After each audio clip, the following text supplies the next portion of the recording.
Excellentes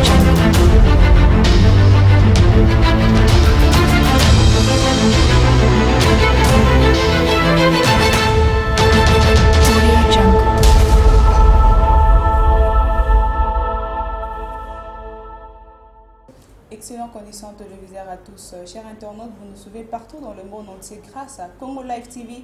Bienvenue dans votre émission, l'actualité du moment qui est toujours présentée par la vôtre. Aujourd'hui, nous sommes avec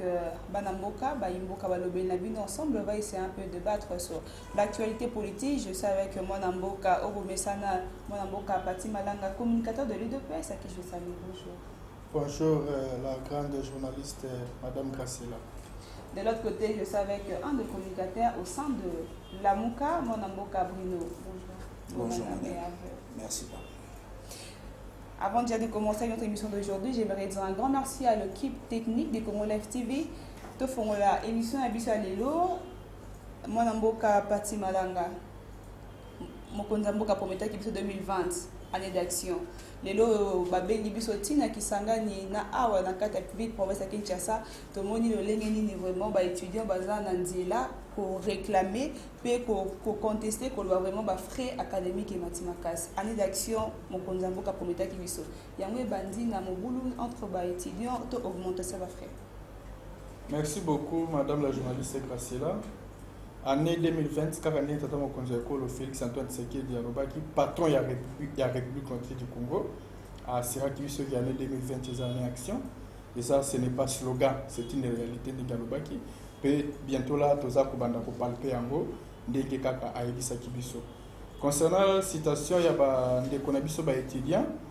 na ça un peu moins na ba regret moké parce que je me souviens encore dans là qui un certain samedi le chef de l'État a une délégation avec étudié à IBTP, a soit qui t'a pour échanger dans Bango, mais qui un peu expliquer la doléance de Bango surtout, tant que on s'est collé, c'est vrai que le dossier au bout de Singaïro, il a engagé qu'à IBTP, mais il a engagé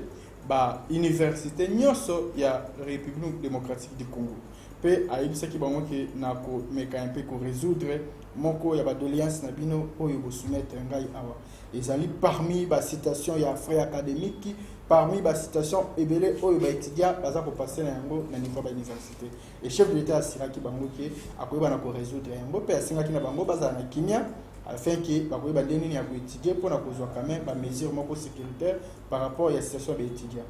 Mais na ça surpris comment on a lisusu kaka ba étudiants ba santé ba yebi na ko luka toujours ko se manifester ko la lelo lundi ndenge ba lobayi ki ba ko bimana ba nzela pe ba meki ko manifester toujours mauvaise foi par rapport à manifester dans cela. Déranger circulation à la population. Oui, bon, l'axi quand même mauvaise foi par rapport à au Mokonjamboka Ibisaki Bango, n'a pas étonné parce que le chef de l'État a Siraki Bango ya malamu et ce n'est que Moko ya Masolo Basola qui base le rendement na yango bako ko la presse parce que ce sont les dispositions administratives au Mokonjamboka a censé ya ko convoquer ministre ya université et longo na ba corps administratif, il y a différentes universités pour que les mesures quand même sécuritaires pour les étudiants. Mais nous sommes le cas na Bisikawana to senga vraiment na tata mokonzi ekolo ndenge amekaki ko assurer bango ayeba quand même na ko réaliser quand même moko malobane o ayebisi ba étudiants parce que à lire oyo ba étudiants déjà ba komi ko memana yango eza vraiment la montée peut to senga na ba étudiants quand même. Merci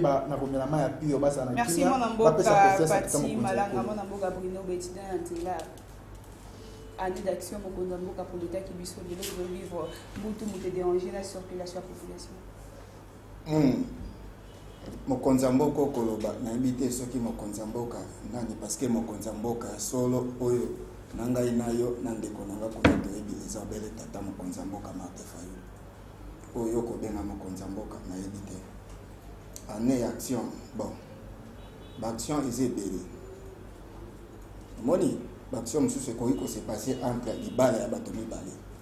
mais l'action wana eza te pour l'intérêt ya population l'action wana eza entre bolingo ya yena kabila oyo eloko baninga na ngai baitibia bakosala eza oyo tolobaka keno toza na démocratie l'action par rapport à promesse à la kaki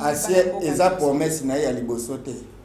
a meseni biso déjà na ba promesse o eza soki quand il promesse na esto na koki ko côté donc eloko bandeko na ngai baétudia bakosala eza eloko ya kofélicité bazomérite kofélicité na esalinga mpasi ndenge ndeko akoloba bandeko wana bakosala baza na mauvaise foi. Non, eza mauvaise foi te, ata yo akolinga te azali moboti. Bakosala biso G ya keno babimisi koto ya baélève batie gratuité na baitelo ya likolo bamatisi po bayeba korécupérer eza G bakosala biso madame bayeba korécupérer bambongo oyo baboyaki baparents parce que baparents baza na bana na baitelo ya likolo baza pe na bana na baitelo ya se bazwi kaka minerval oyo bana babandaki kofuta na école primaire batondisi yango na bauniversité na baétudiant yango baétudiant fo batomboka baécole eza baécole ya l'état bauniversité wana peza ya l'état. Pourquoi kokitisa koboyi koloba ke non gratuité na enseignement primaire mais na université bomatisi yango eza na sensité. Donc nazopesa coup de chapeau na baétudiant ya campus na baétudiant oyo baza ko manifester na oui il faut babanda kosala yango chaque jour minerval ekoki komata te madame toza na souffrance au kenon soki oza vraiment moboti okondima te basala biloko aboye na gouvernement soit déjà gouvernement na bino boza koloba bakoki kosala il faut baza mitema mabe en fait na komatisela ka bande ko minerval ngai on azaki étudiant bakoki kondima te parce que tant on a azaki étudiant bakoki ko s'apaiser te bako s'apaiser soki bakitiseli bango minerval bakitisi minerval te ba s'apaiser pourquoi mbongo baza ko kende ko futa bakozela ngwa parce que misala les ate koli ekomi passe na kosenga na bandeko na ngai ya campus ba jeune ya IEC eloko oyo eza eloko kaka ya baninga te eza eloko ya ba congolais banso ya ba étudiant nyoso bosangana pona lelo ekweleli bana ya campus lobi pe koya na ista lobi kuna pe koya na IEC donc na kosenga na baninga na ngai nyoso ya ba étudiant ke non mbala oyo makambo yese continuer lisusu te ya komatisela ka bato minerval à chaque fois mutalali ala muki aye amatisi minerval alali ala muki aye amatisi taux de change aye alali ala muki amatisi madesu tokoki lisusu kondima makambo wana te. Donc lokola boza ko marcher bo continuer ko marcher bo continuer ko tia pression et minerval fait kita minerval il faut ekita na ba université nyonso ya l'état parce que mboka eza na passe mbongo ekomi passe pona kozwa et minerval mata et tokoki kondima yango te même biso ba tozali ko sala politique to kondima te parce que tozali pe na ba grand frère tozali na ba petit frère bazali ko tanga souffrance et l'équi alors minerval tokoki ko permettre que minerval ya ba étudiant et mata tozoko ba émission ya biso mona mboka pati malanga to beta siko lisolo ya discours ya monseigneur Ambongo Cardinal Ambongo oh vraiment à lobaki ba propos vraiment pour la vision prophétique, il y a Mboka Abisso RD Congo, a bêta qui vraiment c'était sur la balkanisation. Les autres éviter monseigneur Ambongo professeur pesa kiwana. Et autant que vraiment il pas nzambe to za pona ba désir to ba nina to ba désir excusez, ba désir to ba biloko na personnel. To ba désir na personnel. Merci beaucoup Maman Graciela. Monseigneur Fridolin Ambongo, asa libre ya kopesa za libre point de vue na ye, to za na démocratie. Même dans la Constitution, l'article 23, ils ont repris sa motion surtout accès à s'exprimer librement pour l'intérêt en Bokanaï. Donc, ils ont interdit de s'exprimer. Mais ce qui est important, tu as quand même analyse na bango et marcher conformément selon la volonté en Boka. Mais ils ont l'analyse mon côté, oyo ekoluka kopelisa moto to ko memambinga binga non. Mboka na biso toza na temps ya koloba te ke mboka to kina balkanisation non toza d'abord kolinga pe loko wana te pe toza sûr et certain que kosalema te régime passé qui dirigé par sénateur Kabila pendant toutes ces 18 ans totikala jamais komona balkanisation na mboka na biso kaka ledo na pouvoir ya son excellence c'est le président Félix Antoine Tshisekedi nde balkanisation ba na kosalema to lobi non et non balkanisation ekotikala jamais kosalema toko senga nde même na biso tozali na pouvoir et dans la bande na biso opposition et dans la société civile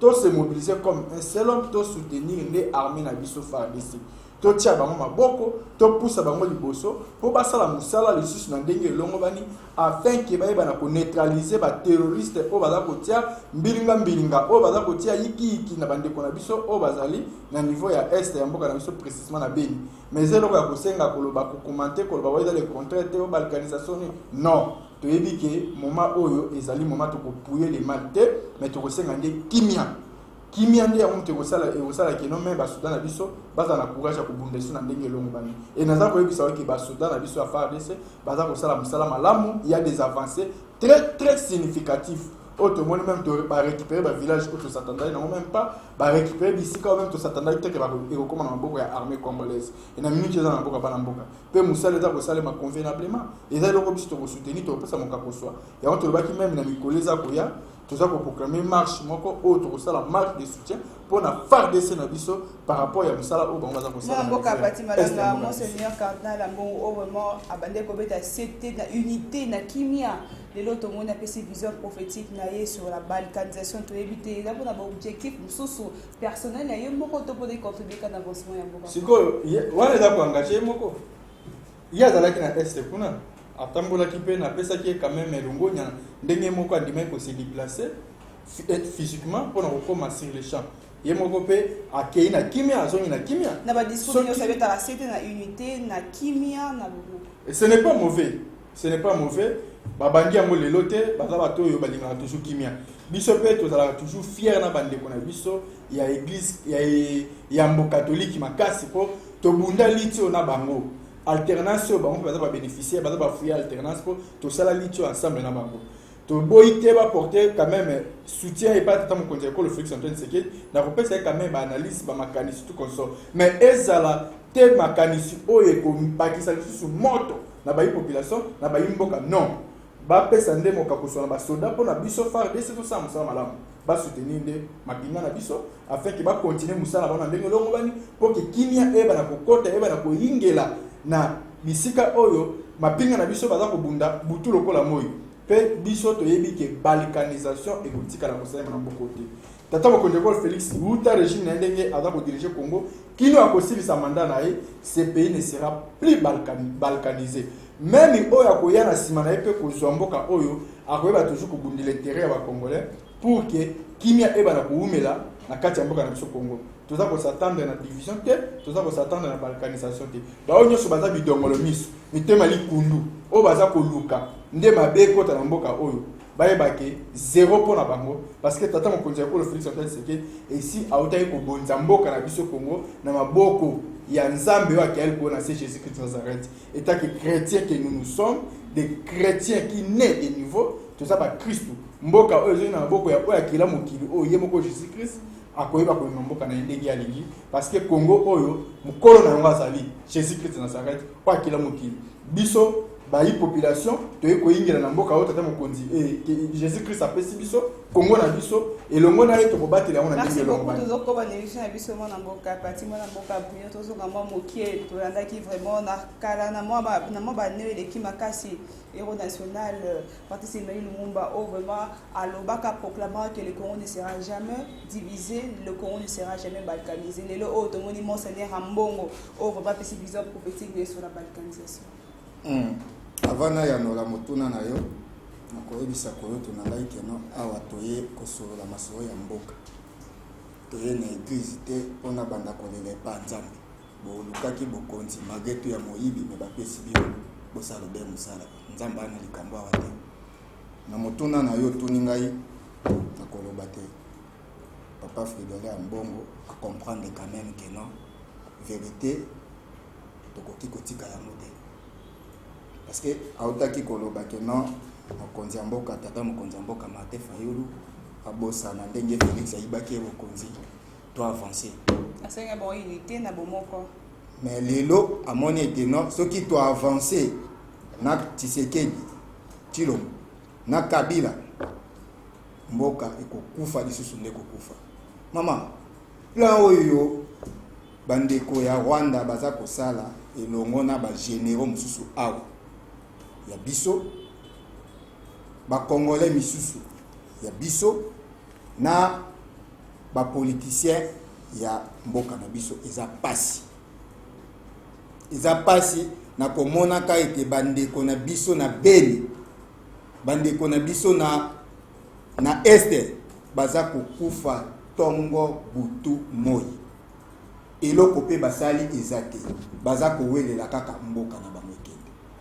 Bandeko na biso ya IDPS bayebaka makambo wana nyonso avant meme bakota na bokonzi. Yango na koloba te bokonzi ya Félix Tshisekedi eza bokonzi lokwa ya taba. Omoni taba alia kobele na molai ya singa. Bayebaka trop besoin de kana est. Bayebaka makambo wana avant meme bay sala complot contre le peuple congolais. Bayebaki makambo ndenge koleka. Tango bango bandimi bakende kosalie na Kabila. Lelo Kabila komi pa na bango akomi obele nzambe. Kabila pa na bango akomi oyo soki alobi likambo esuki bongo. Bautaki konomea ba papa na biso soki koko na ngai yo na likingo. Kende lelo na ndako ya kingo okuta ya zota la TV ya novelas na bakoko na ye. Donc Félix aza incapable. Félix aza incapable ya kosala quelque chose na ba Congolais. Pona ebisa yo bosema. Félix ndenga za wana ayebite abanda wapi asukisa wapi parce que azana maîtrise ya mboka oyo te. Soki azaki azana maîtrise ya capable mbelelo lingaki omona ndeko tikanga na loba enseignement te ndeko tikanga na loba aloba ndebo solo tie mama tikanga na loba ndeko na ngai gratuité enseignement ozala jete tikanga na loba toyaki apona kolobela bayimboka basengeli koyeba makambo za koleka na mboka na kosepela na eloko oyo Fridolin Mbonga oti koloba mezaye mutali bosalo baki yango te. Est-ce que mona mboka papa oyebete coordonnateur na biso ya lamuka Bruno komona vraiment mosala nzambe o vraiment asengera toujours bolingo na kimia lelo apesa ba vision prophétique sur division moko ya kati ya mboka. Eza division te alobi bosembo Congo toza na guerre. Congo Rwanda ba pays nyonso ya mike baza ko attaquer biso. Alors tokoki kotika yango te. Azolo baba osala marche moko contre kupona ko appuyer armée na biso. Ko soutenir armée oboza ko quand même pas ko pesa bango loso balia. Armée oyo ke no soldat oyo azana famille na ye. Azana bana na baboti na ye. Mais bozo pesa soso moko na 500 combien soso. 500 combien loso. Est-ce que c'est normal? Tandis que Kende nanda kwa Félix. Kende même pas ba famille ya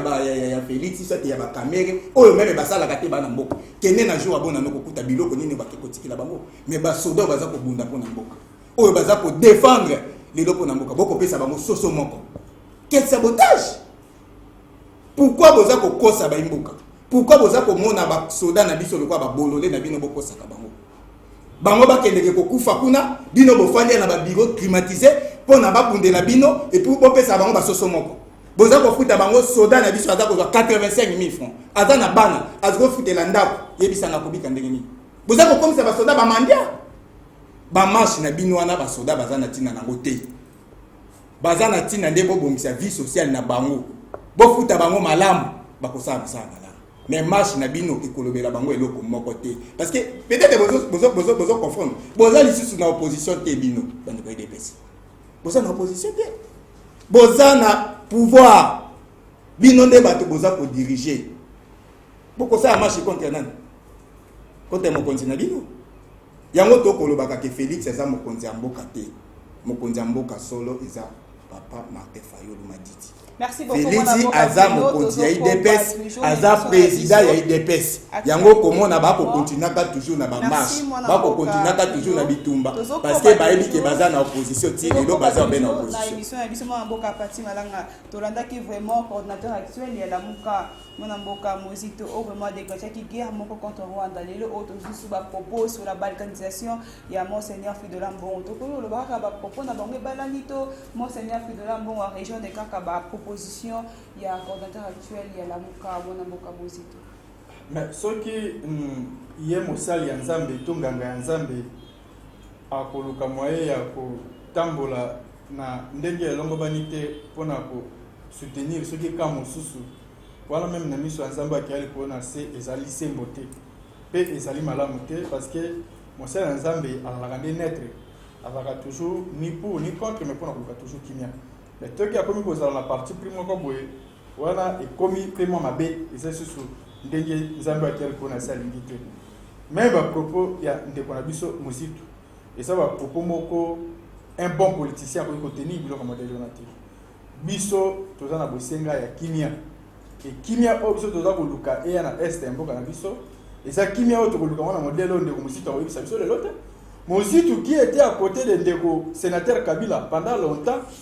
il s'est déplacé avec lui au Rwanda pour rencontrer ndeko Kagame azali président Rwanda. O bazo tambola ba mibale.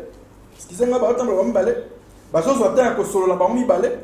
Ndeko muzito ko solo la Kagame. Pourquoi pas tango wana zwaka pendi ndakisa ko bisa ndeko Kagame que non. En tout cas yo le ko za ko tia biso na lesi na za ko senga na ndeko Kabila wa azali président nga za ko premier ministre na ye toyeba ndenge nini ya ko sala guerre contre yo.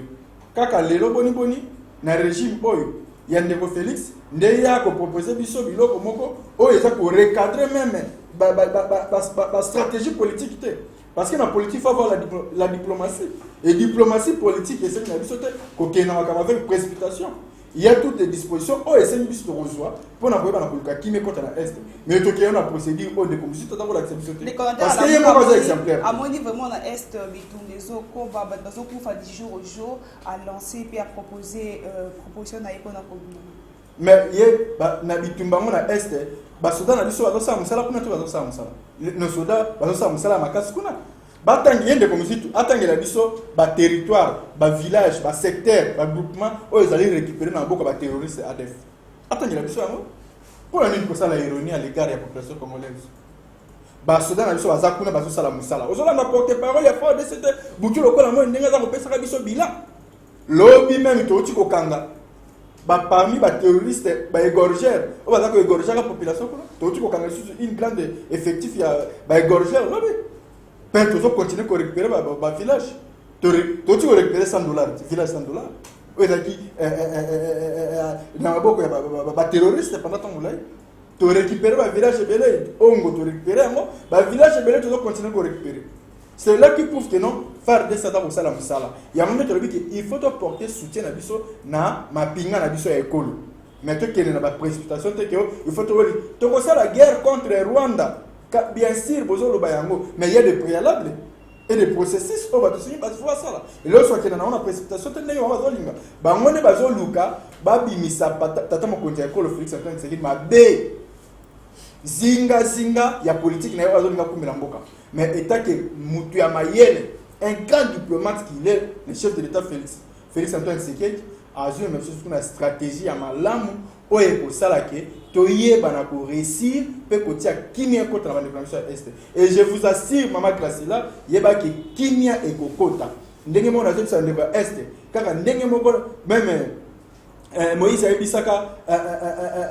bana Israël abi les Philistins que vous voyez aujourd'hui vous ne les verrez plus ndenge mo pe na zo sa ndeko na biso na est kuna bitumba bozo mona yango lelo lobi boko mona yango ko tata mo ko a s'engager le corps à mes est-ce que le vraiment ba de comme ça est ba ko za la rassurer que kimi kokota madame Gracela tango ko pesa nga maloba il faut tikela kanga ite maloba ndengo ko tikela ndeko pote soki na koloba bosembo okokata na ebite soko ko sala jari tamu kaka ba minute na bini ko sala kaka ndenge moko omoni bokonzi ya Félix Tshisekedi Tshilombo eza lokola ya ebosono Félix akolakisa ete ya solo ezali ye te moto azali na bokonzi akolakisa ete no Kabila nde moto akodirige ye aza obe elilingi ya pamba ndeko akoloba ekosala nga na pasi nakosenga ete président na bango ya UDPS ntango akotindaka bango baleka na bilili avatinda bango na bilili afutelaka bango quand même mpe biye bakoma na beni bakenda koyeba lolenge bandeko bakobika parce que akoloba makambo oyo akoyeba te mboka nini bango babotoli bokosalaka bokobukaka lokuta comme si bokomona ke no bayimboka baza basoba batamayele bazali wana bakolanda biso bakoyeba mboka eza na danger mboka eza na danger alors to blague te to sala baventure te to combataki Kabila te na ndeko na ngai oyo po lelo abanda koloba makambo akoloba. Kabila bomisi biso awa combien na ba généraux na ye. Lelo ba étudiant ba uti ko kufa lisusu madame ba ko benga nga ndenge ko mona na ko manipuler téléphone ba ko tindela nga ba image. Ba ko beta ba étudiant masasi kuna ba ba réel na nzoto. Mona mwasi moko kutu ba bengi nga siko ke non a uti zo licence. Est-ce ça normal? Bokonzi ya Félix yango wana. Félix lobby biso na ye to bandaki ko mona mabe makambo yo fe Kabila bandaki ko sala. Mais lelo ye moko azongeli makambo wana. Lelo Félix Tshisekedi bokonzi na ye ba ko boma ba étudiant kuna na kompisi. Yango na ko ebisa ba étudiant bo bangi lo côté. Boza ba combattant ya solo. Bo continuer et puis le 17 janvier oyo iza mokolo to ko libérer Congo to ko bengana na Félix to ko bengana na Kabila bango nyeso ba ko kende libanda ya Congo po ete Congo etongama po ete na Félix na Kabila Congo ekotongama te po ete Congo etongama ba Minerva le kita ba kotangisa ya solo ezala na mboka il faut Félix na Kabila bazala libanda ya makambo donc na koloba ete non papa Mbongo alobi obele maloba oyo coordonnateur na biso ya Lamuka mona mboka Adolphe Muzito alobaki tango Adolphe Muzito alobaki bato bamonaki ezoba bamususu babengaki ye bafingi ye baza ko intimidaka na téléphone mais lelo ba comprendre que Adolphe Muzito alobaki maloba ya solo et puis essayeli bongo nde salema il faut to attaquer Rwanda madame toko kiko sala ka semblable que na yebi ete yo muto ko dinga mwasi na ngai pena le akana na sesa ko bavanti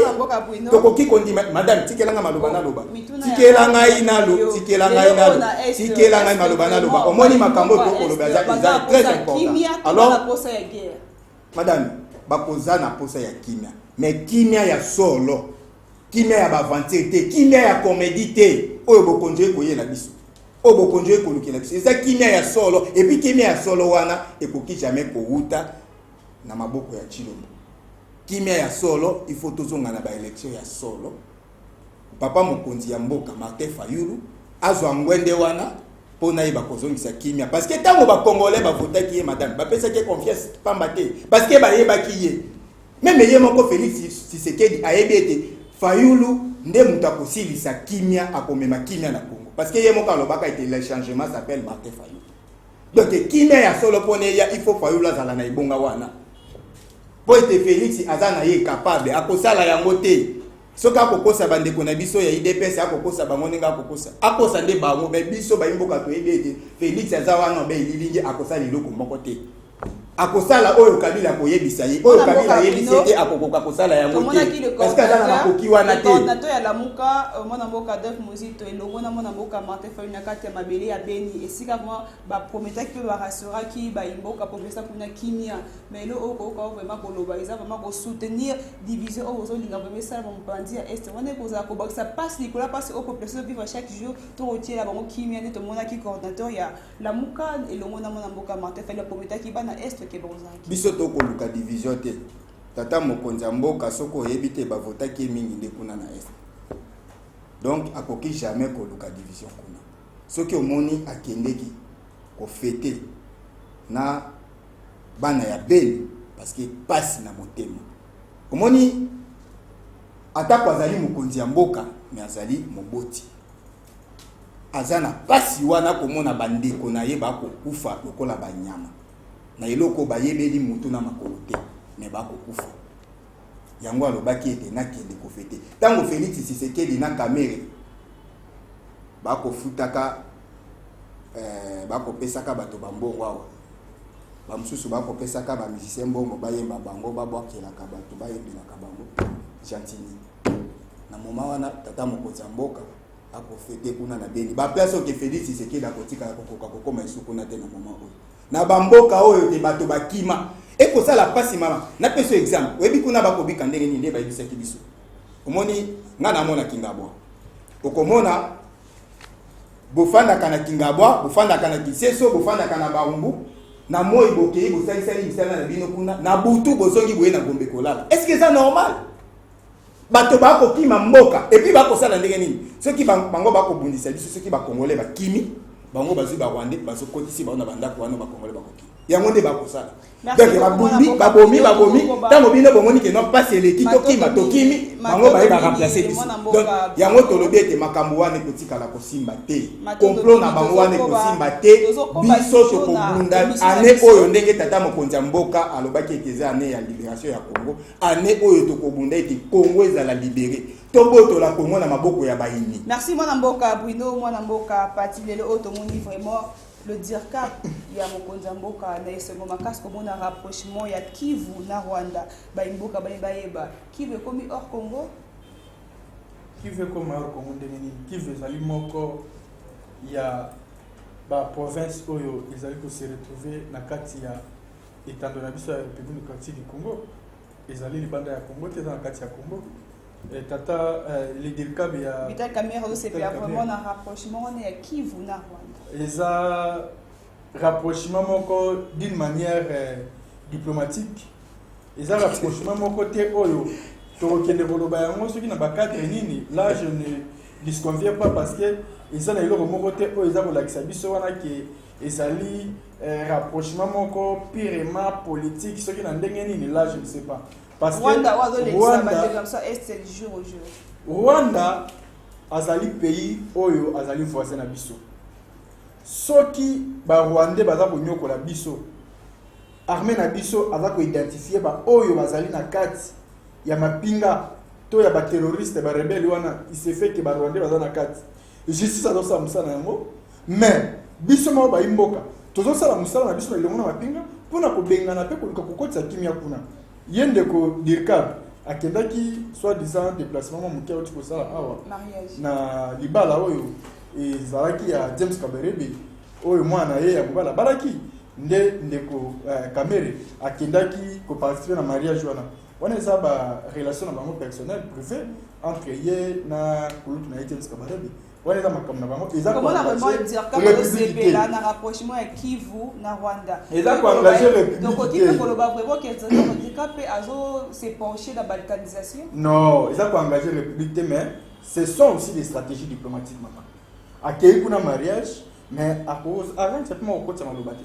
les muso akutani pe na ba homme fort ya kuna ya Rwanda oyo pe quand même bazalaka na même mise na mboka na bango à cause maloba moi par rapport à situation sur les krabiso parce que diplomatie et banakana ko salema d'une manière à une autre et raison pour laquelle soko kutani mo na occasion moko boy profiter na occasion na pe pour na ko pisa maloba nayo mais cela ne dit pas que c'est plein rapprochement avec Kivu eux encore la province ngai présence non ngai présence ya ndeko Kamere kuna na mariage wana par rapport à rapprochement eza ko engager République démocratique du Congo eza ko engager personnellement na déplacement na salaki etali biso ba imboka te biso ba congolais tout ça ko s'attendre na changement tout ça ko s'attendre na kimia tout ça ko s'attendre na message tata mokonzi ekolo a prometaki ba congolais promesse wana e bana kolata nzoto afin que sourire e bana kosoma na mnoko ba congolais mais kolobaki soi-disant caméra sali bo soit non Kamere restait tout autre individu comme tout autre Congolais. Aza mutu, aza ba sentiment, aza ba posa na ye. Aza pe na ba relation na ye. Non, akenda ki d'une manière personnelle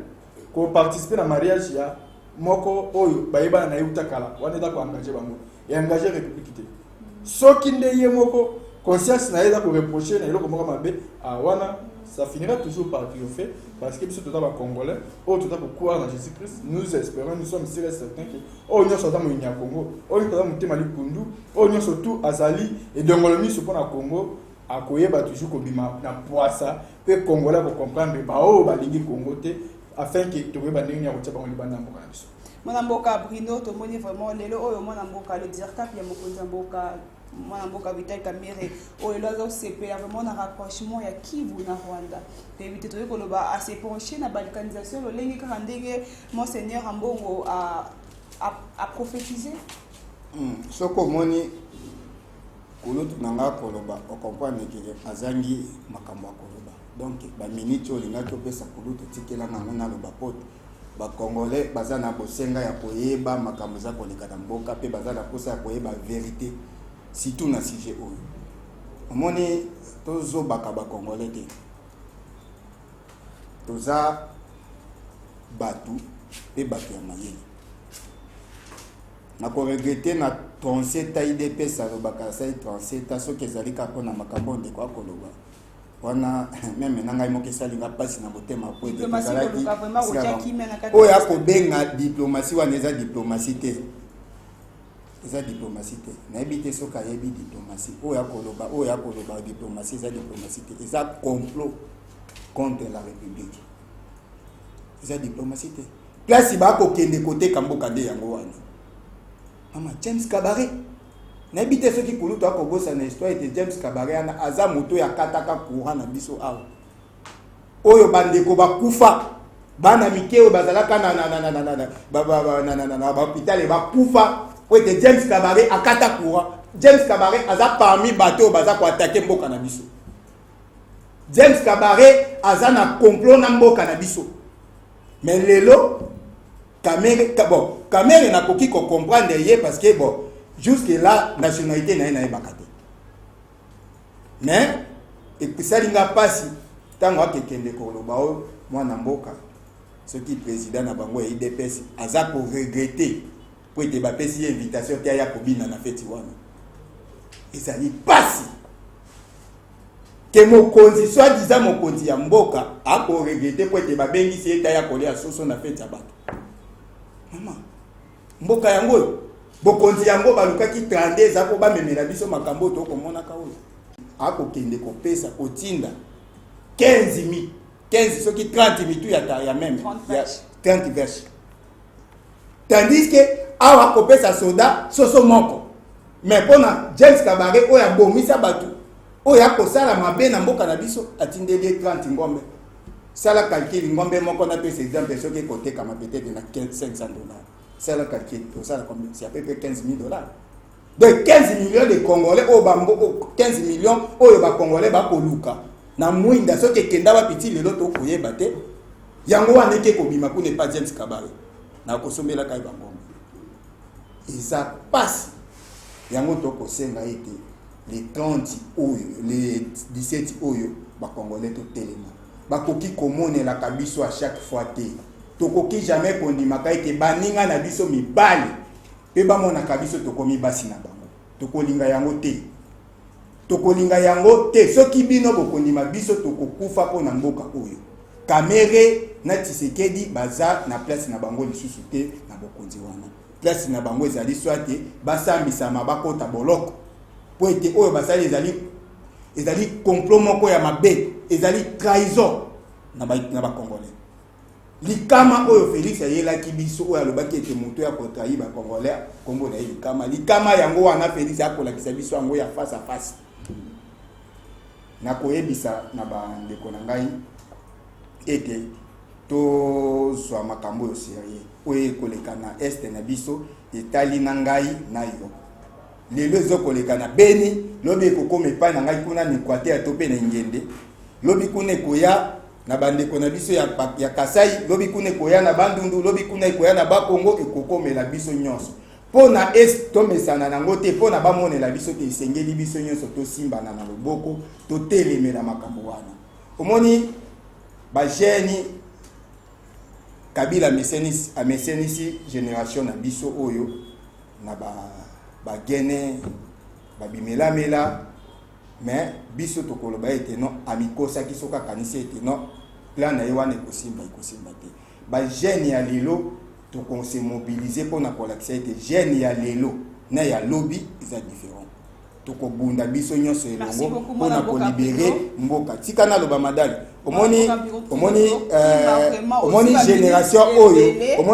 na biso oyo eza génération ya ba presse penge génération ba maître Nico Mangele eza génération oyo moi bato wana mibale baza bato esengeli to landa ba exemple na bango parce que bango ba ko bunda po na mboka yango biso ba yeto ko ya na sima da bango il faut to bunda pe na bango elongo po ina to libérer mboka elongo na tata mokonza mboka mboka Bati Malanga lelo oto mona kini mwana semi as a lelo oto lobezala kinde ko Martin Fayulu olobaki ye mutaganya ki ba élection lelo oto moni ne mwana semi à réapparaître sur que le vraiment yim tagana qui ba élection pe à déclarer sur que le vraiment moi na mboka Félix Antoine Tshisekedi azane kaka au service à Rwanda. Merci beaucoup maman Graciela. Au moins, tout ça est singolelo et biso ba congolais parce que nzambe akia likona c'est à exaucer prière ya ba congolais. Le lot tinde biso libérateur, atinde biso Moïse, son excellence monsieur le président Félix Antoine Tshisekedi, Otozo Bengaye, béton, Fati Mokapo soit. Ce n'est pas pour rien. Béton Foufa Masangu, il faut qu'on précise. Bilongolo miso ba makaka ebele. Pona ko luka kotia mbilinga. Mais Congolais ça comprendre que tout ça na bosenga ya changement, tout ça na bosenga ya ba fertilité oyo ebele ba komi ko bima pona ko sala te. Ngana bozala très inquiet pona ngai, eza d'abord pe non événement. Comment na ndeko ne mon enseigne akende ko s'autoproclamer comme président de la République. Et ça ndenge na ye. Je me souviens encore, il y a beaucoup des années passées, ndeko ne mon enseigne na niveau ya ba Congo. A outaka ko c'est même maman na désordre ya makasi o ba ko faire belé a parvenir ko ba Congo et ça ko koma état indépendant oyo ko dépendre de na Congo te yene mona sen a parvenir ko ba ko ba Kinshasa ba ku fa ke belé na Kinshasa de la même yene mona sen wana biloko ya ça ba Congo a ebi yango ceux qui les ont se retrouver na prison oyebi pourquoi se retrouver na prison yemo ka ebi tina kende se retrouver na prison abimi na grâce na bolingo tango konje ko le Félix Antoine Tshisekedi akofanda kimiate abandi ko luka ko semi ba trouble et loko ya sali wana ezali outrage au chef de l'État et loko ya sali wana ezali outrage à l'État congolais et loko ya sali wana to ko yebisa na procureur ayeba na kofungola dossier contre ne mon enseigne na ba propos ya tenir to yebiste ceux qui ont un problème psychique. Peut-être qu'il y a un problème mental, ndeko mikolobisa yebi loba. Ce qui a dans la bosenga ya poste. Alors ka poste ndenge akimia même dans la procédure wana te parce que to yebi na mboka na biso qui est depuis to comme une démocratie, il y a qu'un seul voie, il y a qu'un seul moyen pour accéder au pouvoir. C'est les élections. Pas pour la dossier ou pour la liberté d'expression parce que ceux qui te le vite aux hommes va aller passer tout le monde appelle le lingue mon corps le fait que c'est qui dit à ça la rappelle que le lingue mon corps le rôle à menacer mais le fait c'est que les candidats président mboka o na moi éviter kezala candidat président ne menacer na course o ya ba élection au monde qui na kati asaki ni na kati ba course ya élection ni candidat même député bon comment à plus forte raison que akene kozwa audace ya kotenir ba propos modèle wana to yebi ke na mboka oyo il y a qu'un seul moyen pour accéder au pouvoir c'est les élections postuler zala fort sur le terrain ba voter au président de la République to za sur na terre ko kende kozwa pouvoir na ba mandoki te to za sur na terre ko kende kozwa pouvoir na ko lukaka ko salaka ba coup d'état te na ba ko pété ya kinakati ya ko organiser ba élection né ou accéder à la voie démocratique. Si vous êtes populaire, vous gagnez l'élection. Il y a un éloko au né mon enseigne à Sali et Zali vraiment outrage au chef de l'État. Et Zali outrage à l'État congolais. Mais sur la numéro de propos ce sont des propos tribaux. Sur la numéro de propos alors oui vraiment mon Zamboka au service rwandais. Mais ça m'étonne. Est-ce qu'elles ont compris ma mazolo?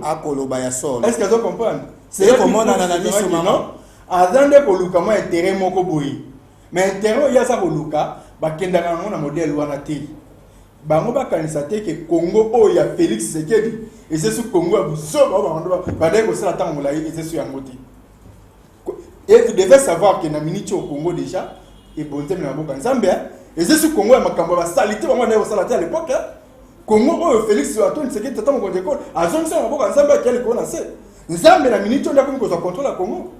soki ba moko yela biloko na bango salite ya mabe wana pona ko luka kotia yiki na mboka na biso zéro et bosimba lisusu te parce que Nzambe déjà sur contrôle la mboka na ye batika tata mo konjeko le Félix Antoine Tshisekedi amema mboka ona limemi mpe na kimia nyoso afin que le peuple congolais va se retrouver na sourire na minoko na bango par rapport ya ba promesse à madame à promettre na ba congolais nyoso moi mboka pati malanga to mona ki vraiment na régime akala mona mboka ne mona si a parika ki to mona célébrer ba kufa ki teme belé ba ja bandika population et ça qui vraiment que et ça qui trouble aussi la population tout pendant qui ba famille et belé ba ya baleki les lots à réapparaître dans régime à sika régime à fachi et pour créer population d'insécurité trop pas de sous la famille belé na minute oyo ya moment to lobi na minute déjà tata mokonde ko le Félix c'est qu'il était que mutamaele et ça donc la population non maman biloko bango basala déjà la basala kalawana ekotikala ka kozonga lisisuté mboka ona minute oyo tata mokonde ko le Félix Antoine Tshisekedi esa bodja na mboka nzambe nzambe ndina minute ko ngoza kontola mboka o eza su bango ba individualité ba biloko na bango molili ya mabe ya salité o wanda ko sala yango na ba régime passé eza su biloko ko sala maka lelo lisisuté soki baluki so baluki ba meka biloko wana ba ko meka yango na régime o ya Félix c'était pour ekosimba te ekosimba sutenga na ebisio mama Gracela bidongolo miso nyonso mitema likundu o nyonso bakoluka kotia ba pot de banane kotia banzube basende na nzela ya tata mokonzi ko le Félix Tshisekedi bako se retrouver lokola pharaon o ya se retrouver kana troupe na yemo bimba na mer rouge ndenge pe bako se retrouver o nyonso to ko telemela pouvoir tata mokonzi ko le Félix Antoine Tshisekedi ako se retrouver ko pharaon na troupe na nyonso to ndenge basinda na mer rouge. Tout le monde qui m'a un bon capacité na régime akalandé mon assez match qui vraiment azan ça qui vraiment kimia et pas bande ko ya FCC au bazar qui m'a kokuma mboka na régime aka lelo en étant na FCC cash réapparition à mon mboka de mon assez maroutia sur son bout victoire zang sabino so kimia te biloko na e o ya sala na régime passé na yebisio mama Gracela biloko wane ko simba biso na régime oté bango ba biloko na ba sala ki ba théâtre na bango ba liyo to banda ko sala parce que ba comprendre que eloko malongo sala ki na ngote na régime wana mais cette fois-ci na pouvoir au ba congolais ba moko ba lakisi ko maîtriser ko kanga ezala ki ko voter na régime akala ko maîtriser ko kanga et tout monde ba biloko sur les cas mais on est dans la futilité biso dans le problème ani mona sévité bolonga na biso to mo konjeko la lakisaki ala ina prison abimi na prison to mo konjeko ala bi balo batika batiki ekimia etaki mona mboka afa na mboka na mais yemo ko lukola komi ko luka biloko muso ndeko luka yango na lobi ke biloko yaza ko luka peut-être on a besoin nde ba luka maya ko interpeller la justice yango na bi procureur ay ba ndenya ofungola dossier ko na mais aka isate ke tata mo konjeko la otia eka ala na posa to tia eka to ko tia eka te to ko tia eka te parce que pouvoir ko na minute oyo eza pouvoir ya nzambe eza pouvoir ya nzambe nzambe oki ko leba congolais ay ko tindela ba mona mboka Félix Antoine Tshisekedi po ayeba na ko mettre Congo na nzela pe ko yeba na ko tia kimia na ba congolais ba se retrouver na sourire ko ezanga na ndoko na bango ba se retrouver parce que ba congolais bazanga ki tata bazanga ki papa ko yeba na ko mema affection lelo ko tant ko le Félix Antoine c'est amener affection ya tata na mwana affection au peuple congolais azanga ki lelo azu yango botika Congo ekumba na ndenge ya kimia po te peuple congolais ba se sentir à l'aise biloko wana nde ya mabe yango toni tongo yango lingi luka emeka mais kozwa place te parce que mboka o déjà babonzaki na mboka nzambe biloko bango bazolinga basala na yebisi yo zéro oyo nyonso akotelema na nzela Félix Tshisekedi akose retrouver lokola pharaon na batroupe na ye nde base retrouver na merci mwana mboka pati mwana mboka Bruno lelo o mwana mboka Martin Fayulu azokoba na vérité des yeux tomoni sous réapparition ya mwana mboka ne mwana CMO a s'autoproclamé le président élu les a retiré la mwana mboka Martin Fayulu baya te to ko longola ina circulation wana za comédia ko ça mais na ko senga bena Félix Tshilombo que non olie akomisaka bandimi na ye ba pasteur na ba prophète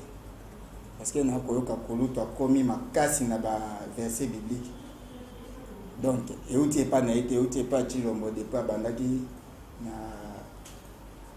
stade de martyr côté ba komisaka ye lokola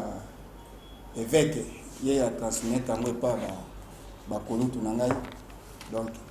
eza pasi soki boza na posa na koyebisa ba combattant ya IDPS si boza na posa bozala ba politicien ya solo bobanda kolobela vérité bobanda koloba vérité na baimboka boya kozwa formation na ADD Congo et pas président presse pengi pour que moni presse pengi azalaki formé na ba politicien ya solo yango ko défendre mboka lelo ne mwana semi a combattant nyonso boya kozwa formation pas président presse pengi makambo ya mwana semi na kolinga kolobela ngo mingi te parce que wana eza théâtre ba kosala akosala G à l'état moini G ya Kabila na Tshisekedi Félix Tshilombo akosala G la bango mibale alors biso to kokota kuna te tango bake mwana se mazaki na boloko tango abimaki biso toyebi pourquoi babimisaki po ya kosala ka bateatre na bango bazosala wana etali biso te mais ekotikalaka jamais kobangisa biso te parce que combat ya vérité désir eza combat ya biso te eza combat ya république mobile eza combat ya bakongolais nyonso eza ya bakomba ya bandeko na biso ya IDPS eza na komba ya bandeko ya FCC eza bakomba ya bakongolais nyonso pour na vérité désir ne eza obele bitumba ya mwana mboka Martin Fayulu ye moko te ye aza obele mokonzi parce que ye nde toponoki mais komba wana ya koyeba likambo ya ata yo ndenge oza na kosenga ya koyeba vérité soki vérité ezali te na makambo kosala ekokende liboso te po makambo ekende liboso il faut d'abord vérité ezala na makambo kosala donc bitumba wana eza bitumba ya président Fayulu ye moko te mais eza bitumba ya biso nyonso nakosukisa mpona koloba ete makambo oyo Chantina kosala eza malamu te mama mpona longwa awa epa na ngai na barumbu nakoma awa solo moko eza quelque part awa Maman gentille izosala ngai pasi mama tika na loba parce que Kinshasa oyo tokoki zela ngai na loba tika na kwa nini soki na lobela gentille yo boyaka à chaque fois soki na kolobela gentille yo kokata nga maloba tika nga na loba gentille atondisi ba photo na ye na ville na biso ya Kinshasa oyo akomisa ngo ekomi abumu na ye Kinshasa ekomi abumu ya gentille atondisi ba photo ya minene oleka boye gentille ozonga boye gentille alongola ba photo na ye wana toza losenga nango te kini propre ezate ya ba photo atondisa ngo na ville kini propre tozozela eza oya kolakisa biso te atika ba aventure soka salaki ba aventure na ye kuna na côté azalaki aya ko sa ba aventure to eza Kinshasa bakina to ko permettre eta sala ba buzobo asalaki kota utaki donc atika bilo pour ko sa mboka prino lelo oyo ni mwana semi ya paraître eza danger te pour na commande bino ya décision na utaki koloba na ebite soko yokaki te na bi ekoki jamais kos eza même pas na rapport na makambo biso to kosa eza makambo ya biso te omoni mutango komoni nani o to kotanga kombo wa soki nani soki kombo ne bainda ko bangisa wana ebandeli mama na ebi ko na ke kombo na ebangisa nga mwana semi kombo ebangisa nga nani yande kombo moko ya bato ya mboka mingi yango na kokolo bango te omoni mwana semi na obaki keno aza kosala théâtre aza kosala jeu ya Kabila na Félix eza Kabila na Félix nde bapesi mbongo kwa banda pe ko chaka makelele bako banga lamuka bako banga tata mokonzi ekolo Martin Fayulu kwa obaki ke année oyo eza année ya libération ya mboka bako banga babibo lokwa ye alinga libéré seka benga na biso to luka pe ya biso muntu to chaka comme ça balobela ka yepe biso to kotala makambo ya ba mwana semi te makambo mwana semi eza na sens merci beaucoup mwana mboka tango bango moko bakangaki na ndenge na bango babilisi na ndenge na bango bakosala jeu na bango vraiment la souka émission ya biso actualité du moment mais pour ceux qui savent émission ya biso dans la rubrique moko spéciale il y a émission kaka actualité du moment vérité ou réalité mais plutôt bande pas mwana mboka Bruno to mwana mboka Pati malobezala ki comme mwana mboka Bruno to baina mwana mboka Pati réalité ou vérité na makambo na makambo zo leka na kati ya mboka Kongo na makambo nyonso zo leka na kati au sein ya coalition la muka oloba option kompona option réalité to option vérité na oyo zo leka na kati ya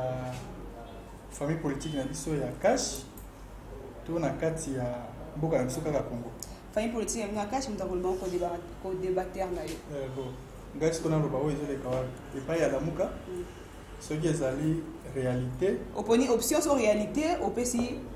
argument par madame azane lo mais minute okonekisa oyo pesa ngai na loba makambo ya mboka mwana mboka puno soki pona nini soki boye na koya lisusu te tikela ngai minute wana ekoleka pamba na loba bakongole bana kosa ya koyoka mwana mboka Pati oponi réalité ou vérité sur la mboka bon option naponi option vérité. Ok. Vérité. Oyo eza koleka epai ya bandeko na biso ya lamuka ezozala vérité te à l'égard ya peuple congolais parce que au peuple congolais alingi lokola mbongwama pe to changement lelo bamoni yango baza kobenga yango Félix Antoine Tshisekedi. Mais oyo bango bakomi komema liboso ya population po baluka moyen ya kotia bango ka baluka moyen ya kotala bango to na misu to na boyoka bango ezali vérité te